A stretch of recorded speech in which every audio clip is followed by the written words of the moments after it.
I wanted to thank you because you helped me get through an incredibly difficult time in my life and helped me heal and taught me a lot of things, which inspired me all these years later to make a record about healing. And what was such an amazing event, and you'd say it was synchronicity, and I understand that now, is that I finished the album and I thought, I really want to play these songs to Deepak because he inspired so much of these songs in me. You know, synchronicity is actually how the creative mind of the universe works, you know. We, as human beings, think in linear terms. You know, this happens and this happens and this happens. But in the universe, everything happens all at once. And when we experience that synchronicity or coincidence, we are actually participating in the creative mind of the universe.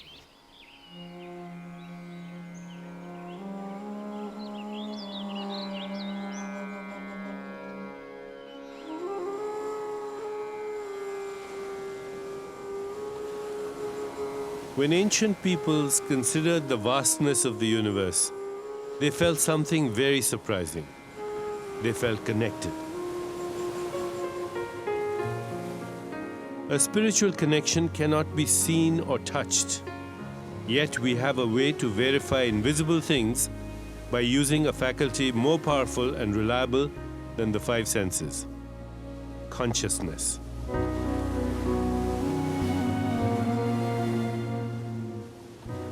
Only if you are aware that something is real can it become real.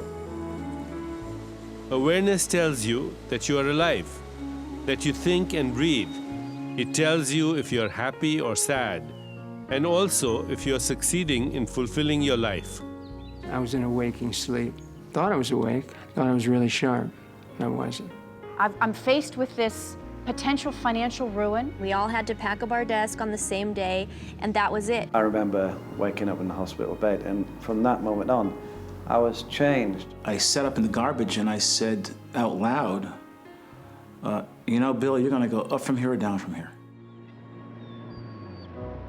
Everything that is alive is an example of the elegant expression of nature's intelligence. This intelligence operates through 7 spiritual laws. How they operate is a mystery as deep as spirit itself. Every living thing on this earth has a heart. Every little thing that I am, so you are. And if you look in my eyes, you will see we are souls alike.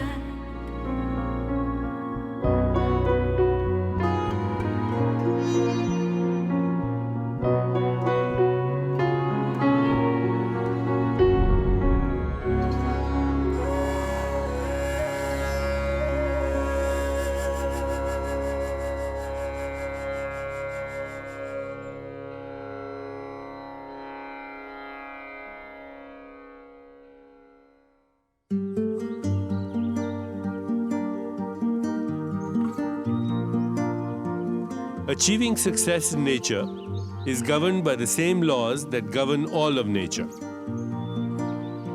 When we put ourselves in harmony with nature, we create a bond between our own desires and the power to make those desires materialize. Anything we want can be created. True success is measured by how efficiently, how effortlessly you have learned to co-create with the universe. It begins with the movement of consciousness into a desire or intention, which then finds a path to fulfillment.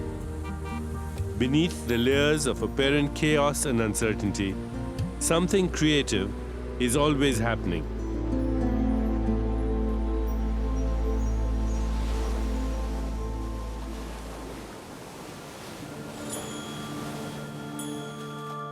The Eastern sages speak of being detached from the outcome of your actions. In the wisdom of uncertainty, hidden purposes follow their own course. The 7 spiritual laws of success are actually the mechanics through which the unmanifest becomes manifest. The first law is called the law of pure potential.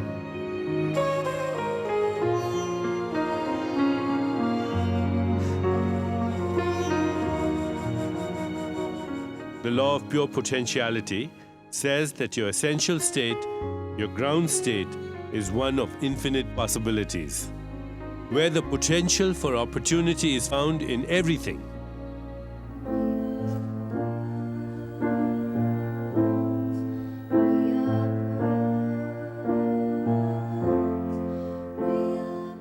In the morning, I'll suddenly be inspired to play something on the piano, or it's just something that comes out of me. I don't know where it comes from. It comes from that source that we're all looking for, and sometimes if I'm looking for it, I can't find it. If there was a block, instead of trying to force it, instead of trying to sit there and force something to happen, I would usually take a walk, go out in nature,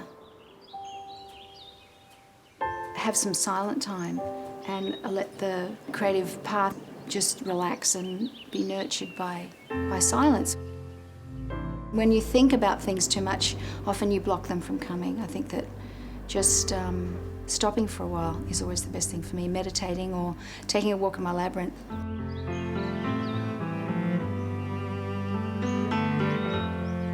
The labyrinth is an ancient symbol of wholeness, combining the circle, which is the universal, and the spiral, a purposeful path to a hidden goal.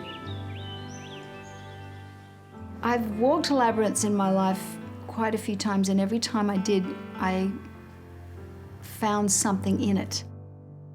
I found it very peaceful and healing in some kind of way, and without expectation, I always go in and I ask, what do I need to know? Many times I've heard my answer. Where it comes from, I don't know. The first spiritual law is the source of all creation, a place where the dreamer manifests the dream.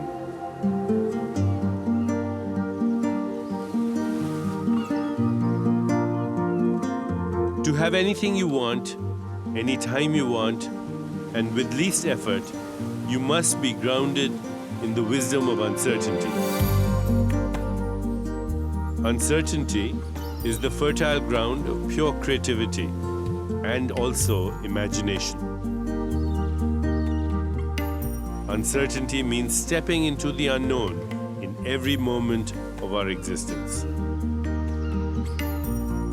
Uncertainty is the fertile ground of pure creativity, freedom, and evolution. Within uncertainty, you will find the freedom to create anything you want.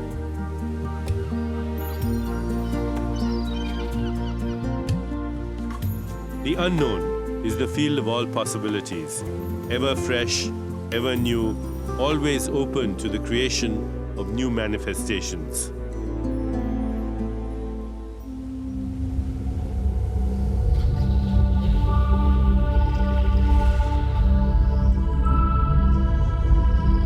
When you experience uncertainty, you are open to a whole range of possibilities.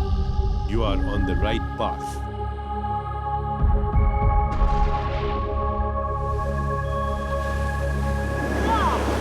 Going into the labyrinth represents a journey to our own center and then back out again into the world. Enter the law of potentiality.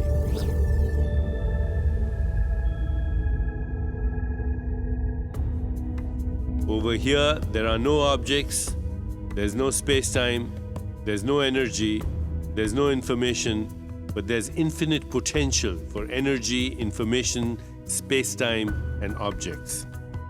If you look at nature as a whole, it seems to be working pretty well in terms of evolving to higher levels of awareness. And it seems as if nature is able to manifest its intentions without a whole lot of stress and strain. If you aren't connected to nature's silent, effortless workings, what is the alternative? Work, struggle, effort, frustration, the very things we think are necessary to any kind of great success. What is success? In spiritual terms, success is the expansion of happiness. It's forward progression in your life through the unfolding of your own vision. Good morning, everybody. It's 65 degrees downtown. Go out there and... Well, in 1989, I was in a waking sleep. Thought I was awake, but I wasn't.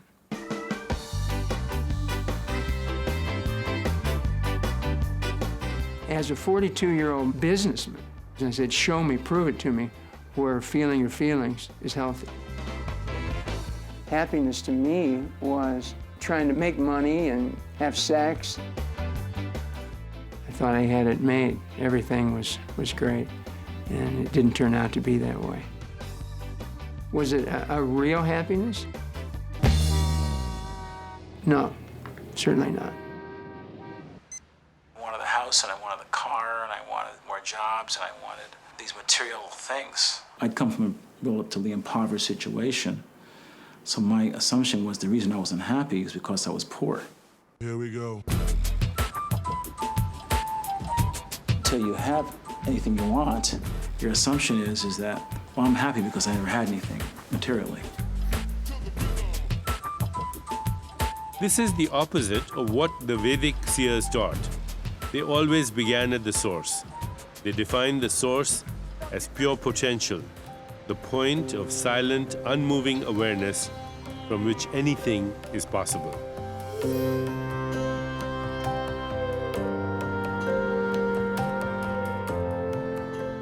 There was a point when the company I was working for lost its funding and went bankrupt. And we all had to pack up our desk on the same day, and that was it. And it was a job that I loved, and I loved the people, and I was very disappointed that that ended. And I started to get very nervous that I wouldn't find that situation again. In the early 70s, I was a drug head. One day ended up in a pile of garbage. And I said out loud, you know, Bill, you're gonna go up from here or down from here. Those exact words. And I had no idea what to do. 10 years ago, I was faced with 3 businesses that had us on the edge of financial ruin. And at the same time, I was going through health issues and major surgery, and, by the way, going through a divorce.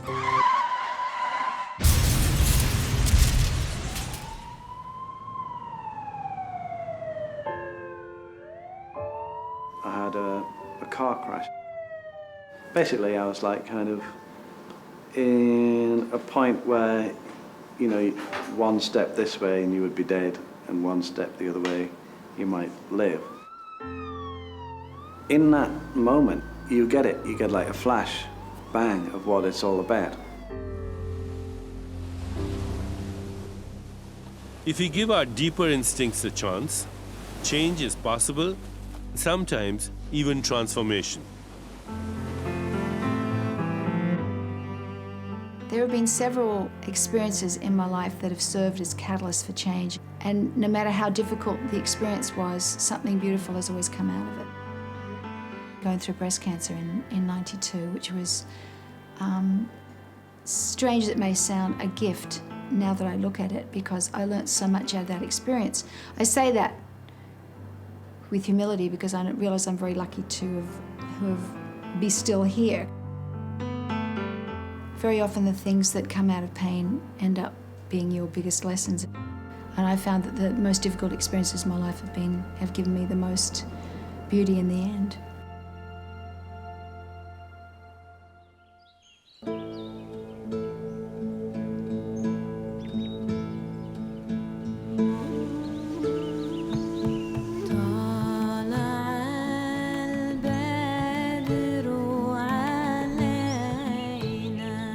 Given that our present way of approaching success proves so frustrating, perhaps wisdom has more to offer. The ancient sages described the most effortless way to bond with the universe, and their guiding motto turns out to be exquisitely simple: act in accord with the laws of nature. One way is through the daily practice of silence and meditation, tuning out the existing world, taking the time to be silent, to just be.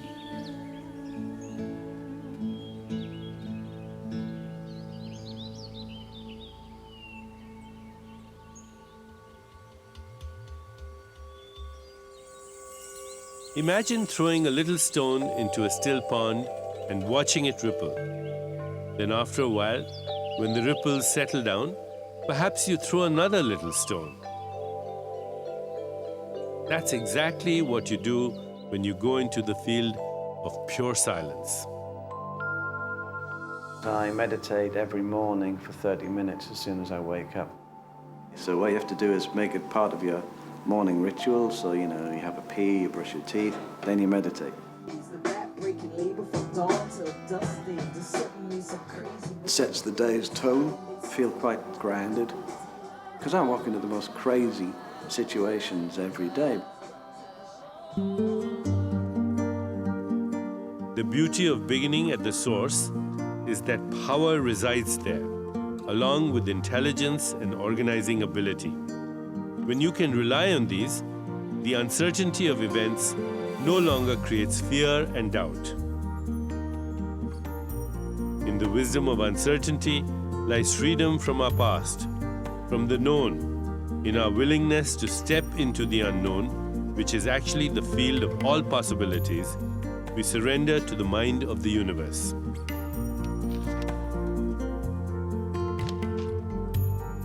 I thought I would have to find a job I didn't really like, doing things I didn't really enjoy, and working hours I didn't really like.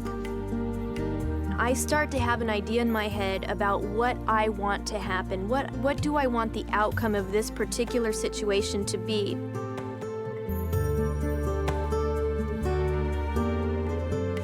As soon as I let go and stopped trying to recreate the situation I had at the past job, that's when I found an even better situation, something I could have never come up with on my own.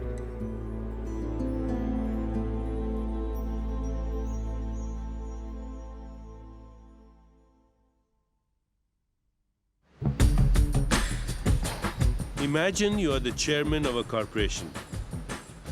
Perhaps you enjoy a lot of money and power. You feel the intense need for control. You need approval, and you're influenced by people and events. Your needs are based on insecurity. Your power only goes with your title, your salary, and the position you hold. This power will last only until the title, the salary, and the position go away. Coffee, coffee, coffee, coffee, coffee. But what if you can tap into a power that never disappears? A power of your inner being, a power of your spirit. Success depends on who you are, not what you do. The law of pure potential tells you that you are consciousness itself, both as it manifests in the material world and as it lies unmanifest in your being. Therefore, spirit lies at the source of all achievement in life. I remember saying to myself, I'm going to do the very best I can do every day. I'm going to learn. I'm going to take this as learning and my life school. From that experience, I realized that life was full of all possibility. Ultimately, though, what I asked for and what was given to me through the seed of potentiality was all the things that I needed to move forward in life in a more purposeful, a more self-actualized manner. You learn your whole life to ignore those instinctive moments and just get on with it. And in a way, to try and unlearn that is a very difficult thing. Most people, when they first meet a stranger or they look at somebody, they make that instinctive, decisive moment. They fall in love sometimes in a millisecond, with somebody. All these moments are similar moments to these life-changing moments. It's just whether you recognize them or not. I was looking for something external to deal with what I was going through inside. And those external things gave me a high, but not resolve. The internal experience gave me strength, clarity, and resolution. I started sitting in cathedrals because it's the only place in the city where I could go where there was total quiet.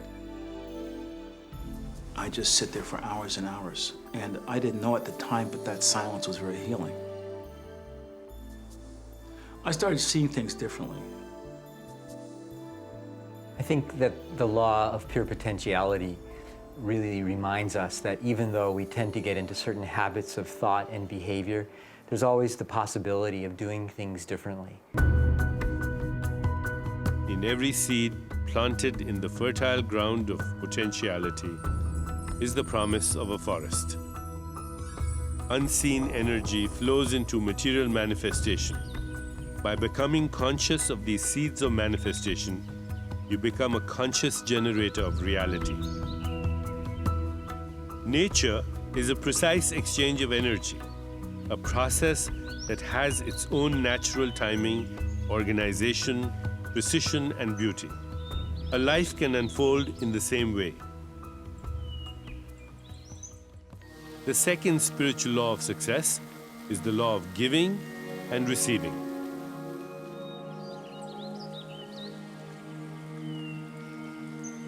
Everything is constantly on the move in the universe. It's the flow of energy and information. It's the effortless movement of consciousness ultimately that results in diversity of expression in the universe. Currency, our word for money, derives from the Latin word meaning to run or flow. Money is a symbol of constant flowing exchange. If your intention is to hoard your money, you will stop its circulation back into your life. Instead, you have to keep energy and the free flow of ideas circulating in the world.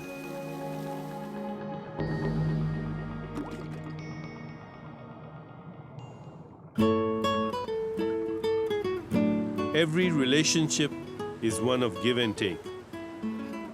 If you're giving out in some way, it's kind of obvious that things will come back to you. If you just generally live your life in the giving mode, your life will be much richer and fuller. It may not come to you right now or in the form that you gave it, but you get it back. And that's why I think it's important, and this is a struggle for me every day, just words that you give out. You just say things out of frustration or you say things out of anger. I stop in the middle sometimes now because I know it's coming back. When you put aspects out there in the business world and you make a business plan, you build a business structure and an infrastructure, in order to keep the flow of giving and receiving alive and vibrant, you have to be able to open yourself up to receiving. This requires sincerity and openness. You have to be able to appreciate. You have to see that what comes to you isn't something you've earned, but a gift that was freely given by the universe, which means a deep awareness of what you need. If you want to give me something and I say, oh, no, I couldn't take it, I'm actually not allowing you to give something. And therefore, by withholding my willingness to accept something, I'm actually not allowing you to express something. In your willingness to give and receive, you keep the abundance of everything the universe has to offer circulating in your life. Abundance has material expression, but the ancient sages understood that what's really circulating is consciousness.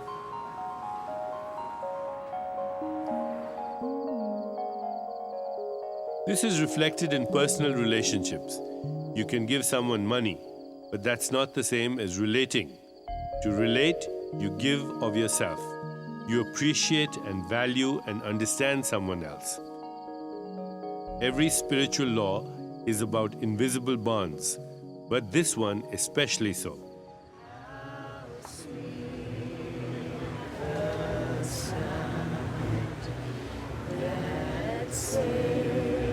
Before every concert, my band and I get together.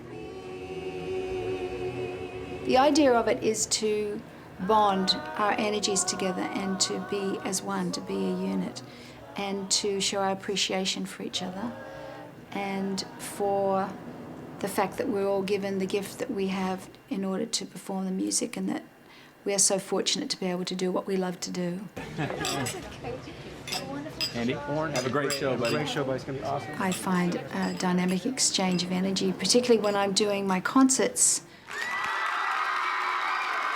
I get so much love back from the audience in exchange for the music, and it's a palpable energy that I feel from the audience, and I can feel it the minute I walk out on stage. I give the music and they give me love.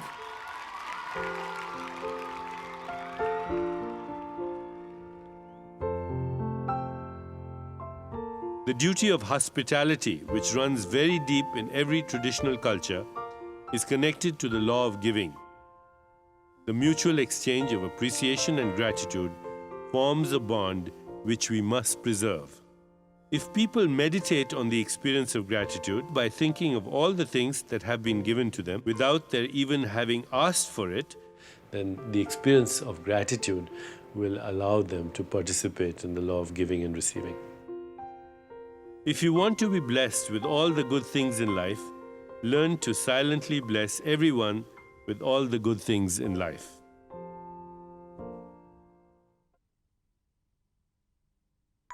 The third spiritual law of success is the law of karma.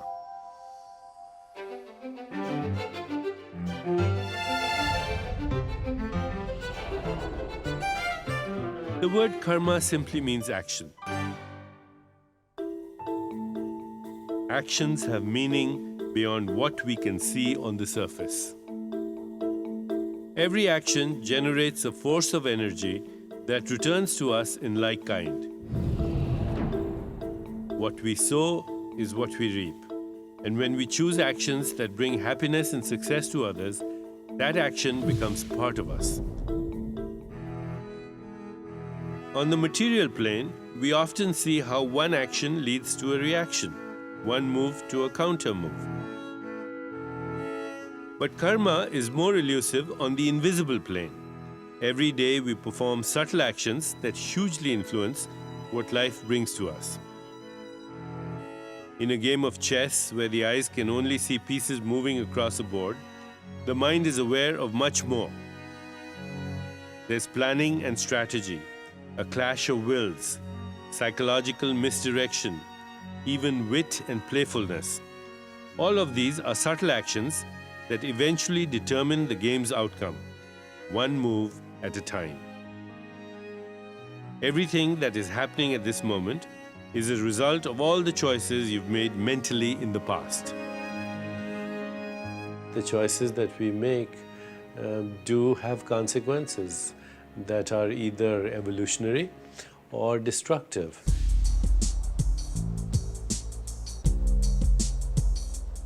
Let's say that when you were a teenager, you hot-wired a car. Hey, what are you doing? And the consequence of that action is you were caught and you were put into juvenile detention center. There's lots of different possible consequences to that karmic reaction. You can get angry at the world and align yourself in juvenile center with other criminal agents. Now you've decided that the only way to live your life is a life of crime. You can use your time in the detention center to start studying law and decide that when I get out, I'm going to be a lawyer. So I've taken that karmic return and used it in a new way. By consciously paying a karmic debt, you convert adversity into a positive experience. No debt in the universe ever goes unpaid. Often it's our experience that something that was the most negative at the time turns out to be the most positive down the road. They're in a job situation, they get fired, they think it's the worst thing in the world, but then because of that, they start their own business and suddenly they're successful and enjoying themselves in ways that they hadn't ever previously imagined. Many times, karma works unconsciously. How are we to act when the consequences are uncertain and unforeseeable? If that business did not go under and I wasn't forced to go out and look for another opportunity, shoulders, hips, knees, and I would have never ended up working for the absolute best situation I've ever been in. So instead of getting all frantic when things don't go well, I need to keep reminding myself it's actually a blessing, and someday I'll know why. We trust in the evolutionary impulse that the law of karma describes. Great job, you make it look so easy.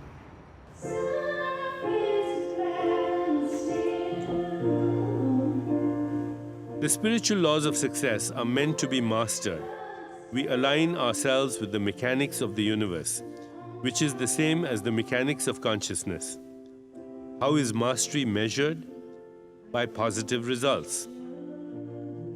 Many of the songs that I've written when I went through breast cancer were written really for myself and for my own healing, and hopefully through that I can help other people.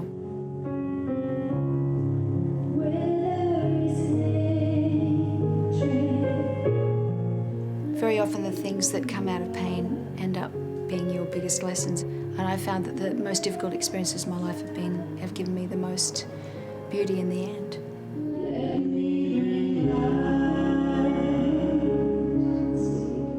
It's not at all uncommon for me to hear someone who gets diagnosed with cancer. It's obviously one of the most frightening and distressing experiences of someone's life. But as a result of that, and going through the process, they start making changes in their life.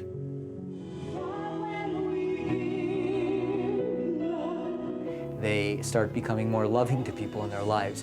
And they look back and say, boy, if it wasn't for that cancer, I wouldn't have made all these wonderful changes. So karma actually keeps reminding us that at every moment we can do things differently.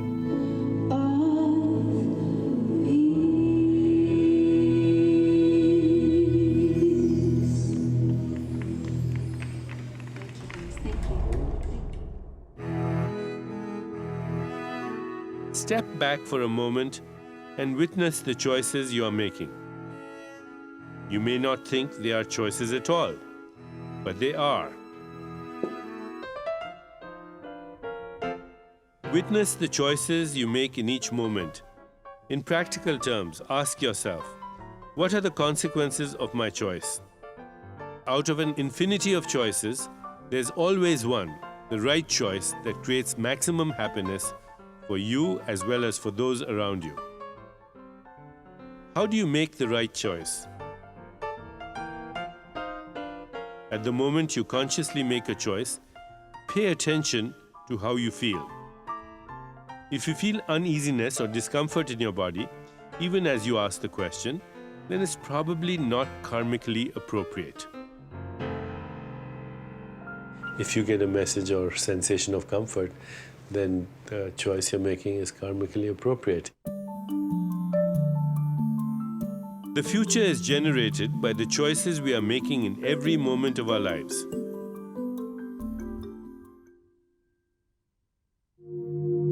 The fourth spiritual law of success is the law of least effort.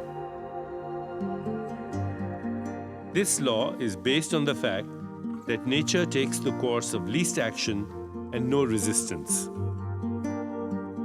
Observe nature at work at every turn. Grass doesn't try to grow, it just grows. Birds don't try to fly, they fly. This isn't an abstract principle of efficiency. It is something quite spontaneous.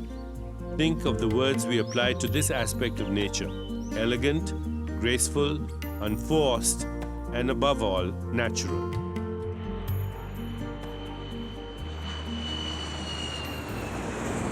This is the way we can live too.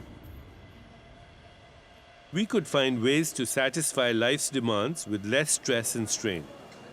Whatever increases chaos and disorder is operating against the law of least effort and therefore leads to frustration and futility. We're at the airport, getting ready to fly to the East Coast, and one obstacle after the other was placed in our path.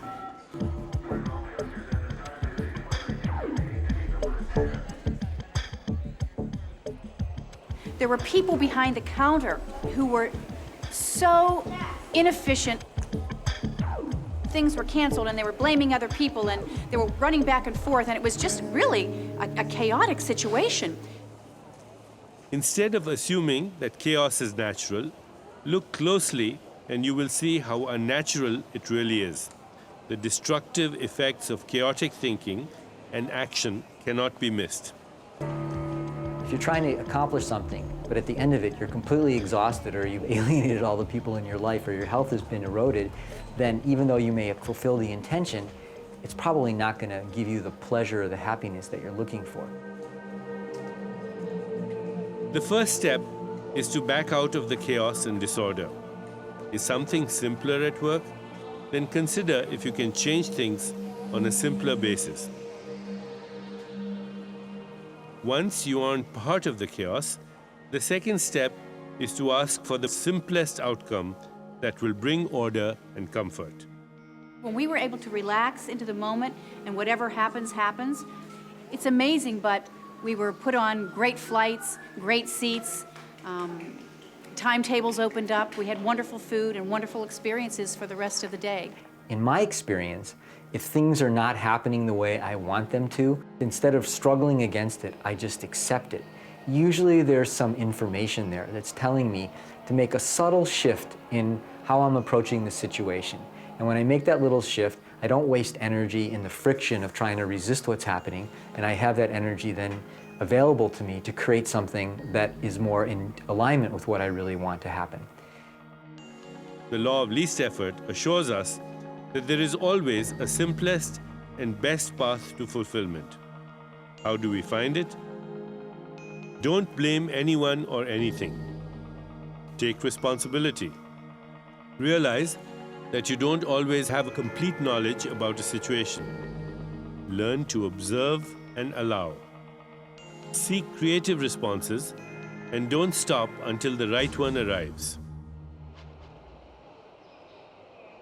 You will know what's the right one because it will feel right, without any lingering doubts. Once you adopt this attitude, upsetting situations will become an opportunity for the creation of something simple, natural, and satisfying. Every so-called tormentor will become your teacher. There's an art to accepting things as they are, not as you wish they were. I'm trying to get to an appointment and the person just decides to switch lanes. You start thinking that he's attacking me personally. That's how insane it is. When you're capable of letting go and surrendering to the moment, and the ego's not engaged, it's okay. It doesn't take you off center. When you struggle against this moment, you're actually struggling against the entire universe, because it took the entire universe to create this moment. Sorry, guys. When you are in the moment, the mind becomes sharp, alert, and receptive. I think we should also have the Jen. For me, music is a great release for all sorts of emotions and feelings. It's great because, I'm collaborating with people all the time. I'm exchanging ideas. I'm improvising. I'm jamming, so to speak.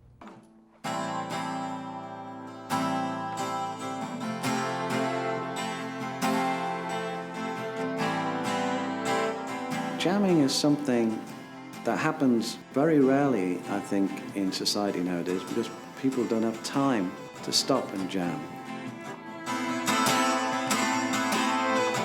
If you could get a business to move like that, it would be a very successful business. If a society could do that, or if a whole group of people could move together like that, that would be an amazing thing.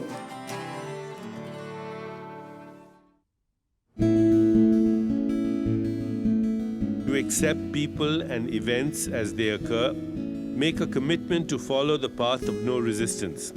There's no mystery to joining the flow of life because that's the most comfortable zone for the body.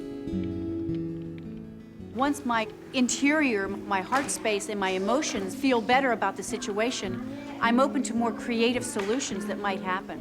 But when I'm twisted and tied in frustration, anxiety, and blame, I'm not open to the wonder of the universe and that higher power of discernment. As you master this law, you will be able simply to have a faint thought, and the manifestation of that thought comes true. Steadily, you do less and accomplish more.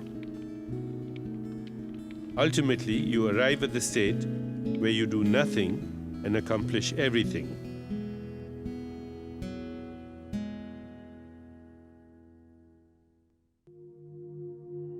The fifth spiritual law of success is the law of intention and desire. There's a secret in the Vedic wisdom tradition that may be the most valuable of all.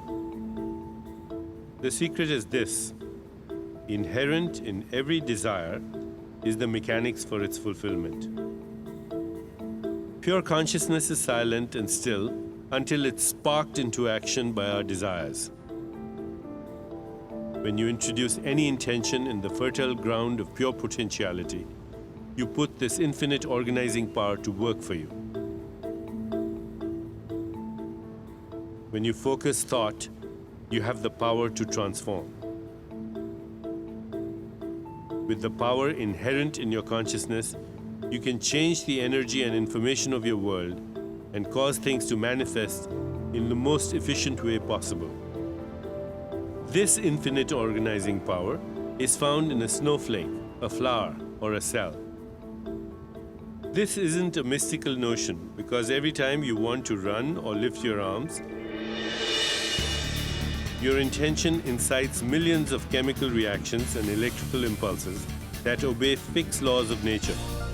The fifth law applies the same mechanics to desires reaching far beyond the physical body. On an individual level, we all have pretty similar intentions. We want to be happy. We all want to have healthy bodies. We want loving, nurturing relationships. We all want deep meaning and purpose in our lives. And we all want peace. And really, when you think about those as being universal intentions, those aren't really intentions of the mind or the body. They're really intentions of spirit. I was a tough customer. If I saw my employees smiling, I'd go to their boss and say, I don't think he's working hard enough. I really felt that with my employees, it's what they can do for me. I had an intention to become a PGA golf professional. You go out and you play 36 holes and you have to shoot a certain score or better. I think my intention years ago was to find my way out of the drug experience. The drug experience was simply for me a way of, it's like dulling pain. I asked God to bring me an opportunity to run a highly successful, values and integrity-driven business. My true spirit is kind of like being totally in tune with creativity. Almost like when a child is open, about the way they see the world and the way they interpreted the world.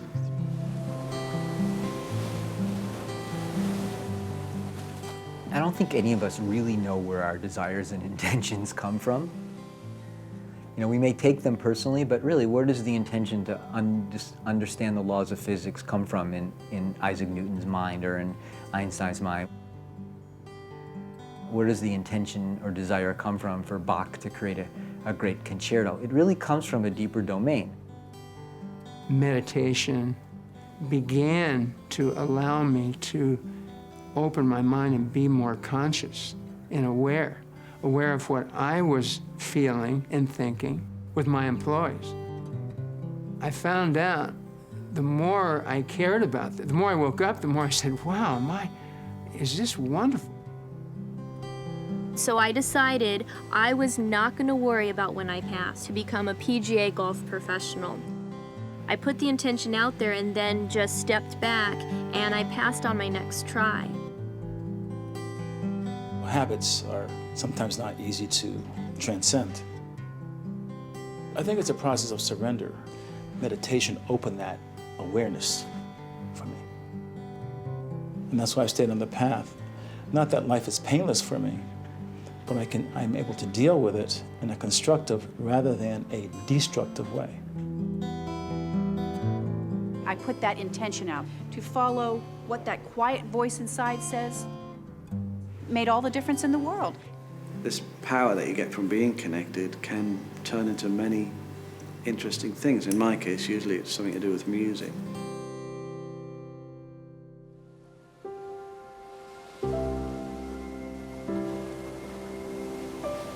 When you have an intention from the level of your soul or your spirit, then that intention has all the power of the universe. What blocks the universe from assisting us to get what we want? The ancient Indian seers answered this mystery through the sixth spiritual law of success, the law of detachment.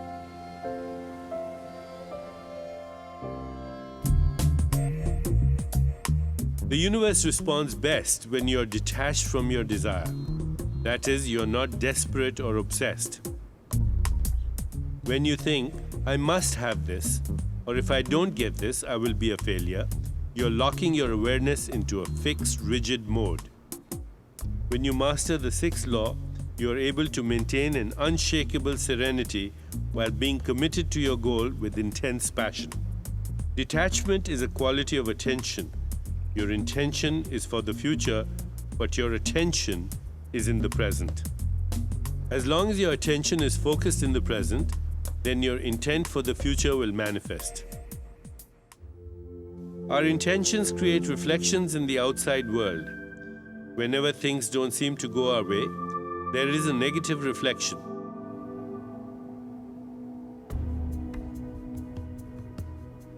You can see this directly. When the sixth law is fully mastered, individual attention expands its field to take in cosmic attention. You see the physical world through the eyes of the soul. I think I've learnt from going through breast cancer and going through quite a bit of loss that you have to surrender and just try and create the most positive environment for ourselves. That's the best way to be, is just to surrender to divine will.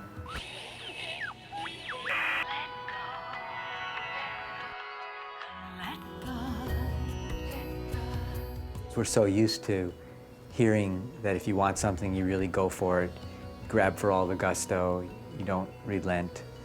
And this is really saying that the opposite is true, that if you really want something, you let go of it. The solution to this whole dilemma lies in the wisdom of insecurity or the wisdom of uncertainty.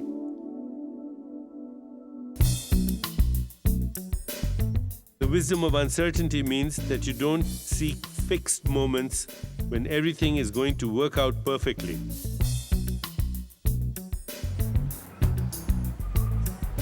Instead, every moment in life is allowed to be filled with excitement, adventure, mystery.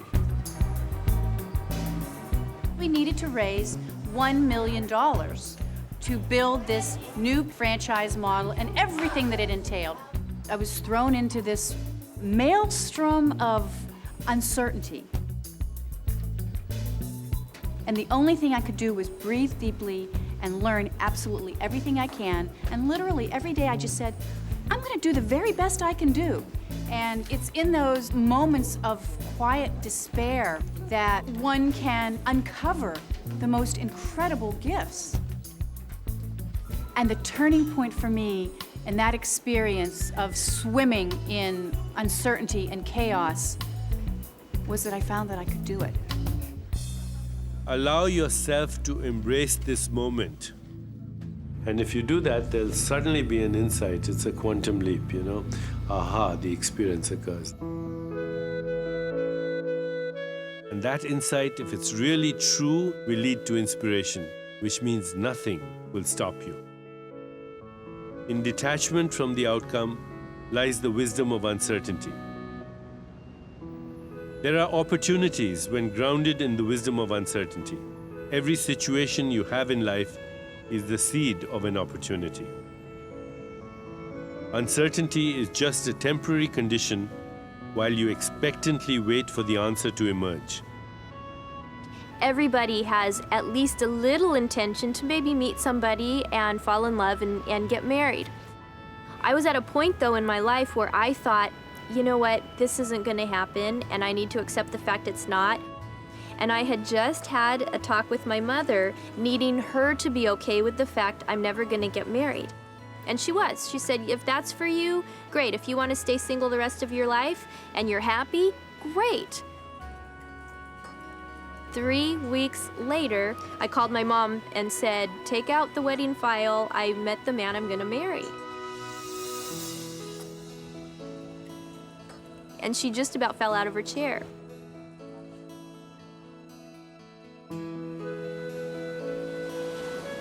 We have arrived at the biggest mystery of all. What is the cosmic plan? What does our life mean in the scheme of the universe? The seventh spiritual law of success is the law of dharma, or purpose in life. Everyone has a purpose in life, a unique gift or special talent to give to others. And when we blend this unique talent with service to others, we experience the ecstasy and exaltation of our own spirit, which is the ultimate goal of all goals. Your unique destiny, your place in the cosmic plan, is known as dharma.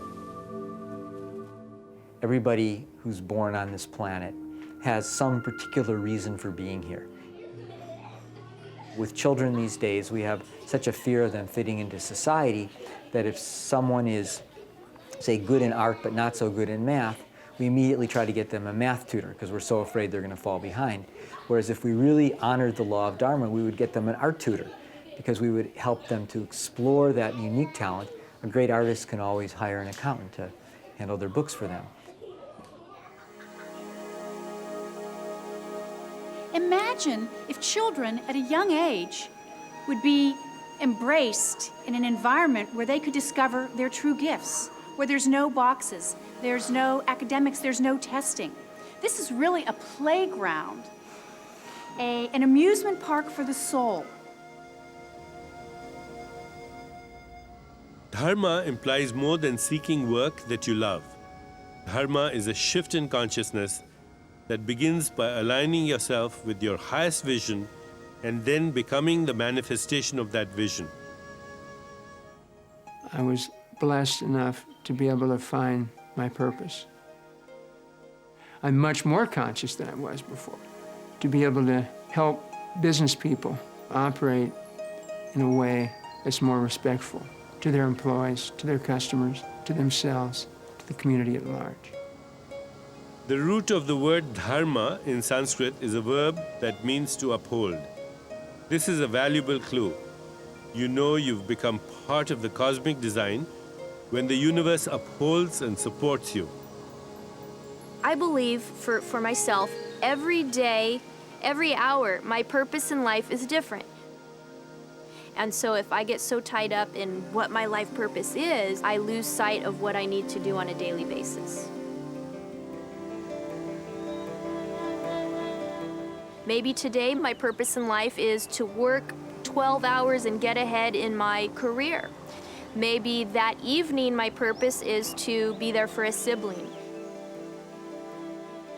The seventh law brings the preceding 6 laws to fruition. For when you master the dharma, the whole universe is on your side. Every law of nature comes to your aid. Every power supports you spontaneously. I was at death's door, you know. It was just like a big light, boom. And from then on, I think I've been living in this ever-evolving, spontaneous kind of flow. My life is about connecting with people. That's all I want to do.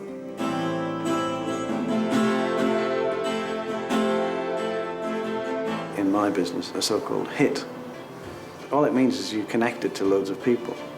Loads of people went, oh, yeah, I get that. Right. Just came back. Play the little melody at the end. I think that my purpose in life fundamentally is service. I think that we're here to serve a greater purpose than our ego purposes. I think it brings us a certain level of fulfillment. Each of us as an individual has something that's really the essence of who we are. And if we're able to express that in every situation in our lives, then according to the law of Dharma, all the other laws fall into place. Self-exploration isn't a task you accomplish and then abandon. Every person is a never-ending project of the universe. We are ships in the night, and the current that holds us up and carries us toward the dawn is Dharma. Maybe I hang around here a little more than I should. We both know I've got somewhere else to go.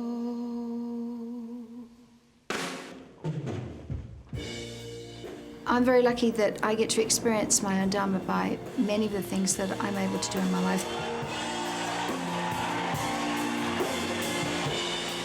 So giving back is my fortune, that I'm able to give back. It's a wonderful feeling to be able to give back from all that I've been given. I thought to myself, what else in the world would you be doing if you weren't doing this? And I thought, absolutely nothing. I wouldn't change anything I'm doing. I love what I'm doing. When I'm creating music, I'm totally in that moment. I think that's one of the wonderful things that I love about it. When I'm performing and I'm singing, I am the song. When I'm writing, I'm being the song and creating it, bringing it out of myself. So yes, I think it's probably one of the reasons I love it so much, because it is a form of meditation. It is a form of being totally in the moment.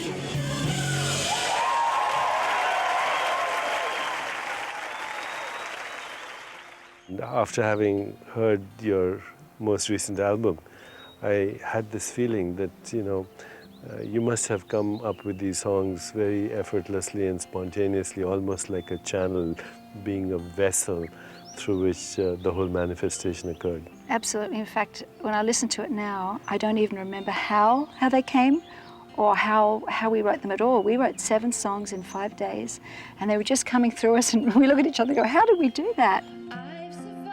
I believe that your creativity is a part of who you are, and I think that everybody has it in them. When you really effortlessly create something, it's from the level of your soul. It's from the level of your spirit.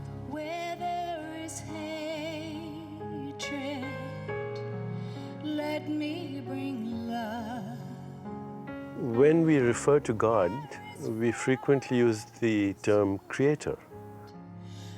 And the universe is God's creation. So anytime you're participating in the creative process, you're literally co-creating with God. I'll comfort you. And in your life, having recovered from a serious illness, you actually use that as a creative opportunity to give to others. Where there is darkness,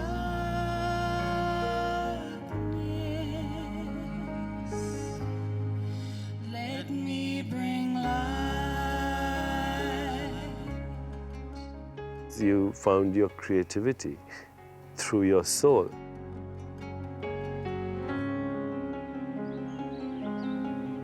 If we open our eyes and see through illusion and past conditioning, then the path beckons us, and it was there all the time. It is there now, at this very moment, calling out from the depth of our own awareness.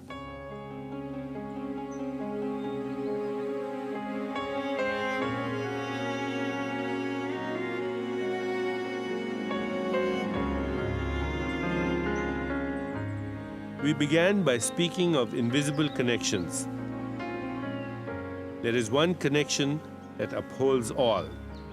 The universal mind choreographs everything that is happening in billions of galaxies with elegant precision and unfaltering intelligence. Its intelligence is ultimate and supreme, permeating every fiber of existence, from the smallest to the largest, from the atom to the cosmos.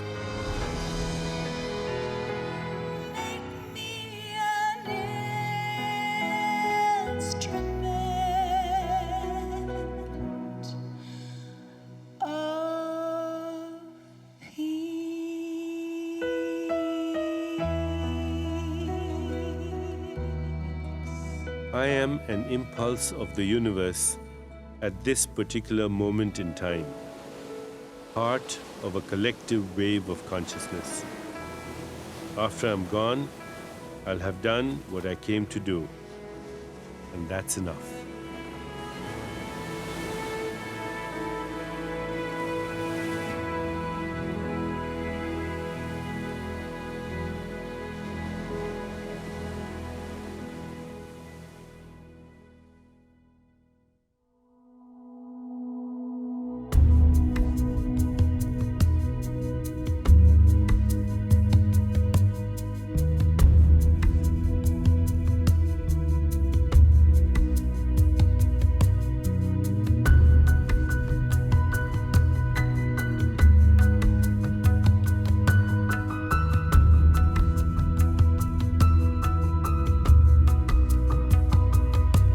When you can't find your direction and your heart won't guide you home, let go